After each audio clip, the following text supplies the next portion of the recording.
Today, I'm proud to be signing the baby Carlie Nugent bill into law. This is personal because she was from Harrisburg, not far from where I live. In 2000, at the age of just 6 months, she was diagnosed with severe combined immune deficiency disorder, better known as SCID. Just a month later, she passed away sadly from complications of this after a bone marrow transplant. But she left us far too early. But I'm proud today, because of her and because of her family and because of her friends, that her life has inspired action to help other families across North Carolina so they won't have to go through this pain and suffering that these families had to go through. This is a primary an immune deficiency order caused by several different genetic issues.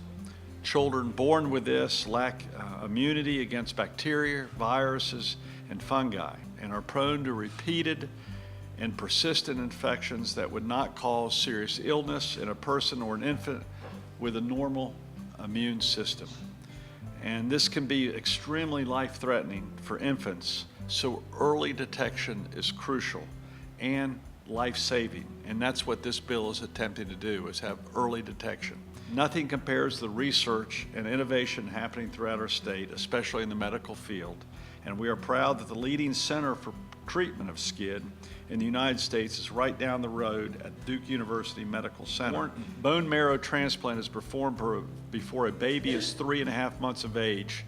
There is a 94% chance of survival, compared with a 70% survival rate if the transplant occurs after 3.5 months. The life expectancy for an infant who does not receive a bone marrow transplant is just 2 years old. The cost of testing a SCID newborn is not diagnosed until there is a serious infection, which can range from $500,000 to well over $4 million.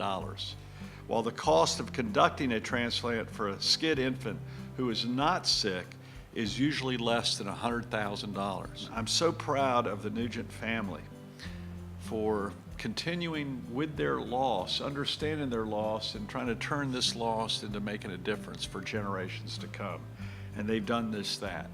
This bill will direct the Department of Public Health, under our Department of Health and Human Services, which is my responsibility, to adopt and amend rules to add to the newborn screening panel a screening test for SCID and other T-cell detectable as a result of SCID.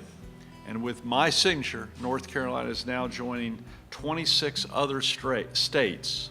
We're joining 26 other states in screening for SCID in newborns. I'm going to give the first pins not to the legislators, and they understand this completely, but I'm going to give it to the Nugent family and to the mother of the grandmother, to the mom and dad, and to the brothers and sisters. And this is the best of North Carolina right here. This is what it means to be a family in North Carolina.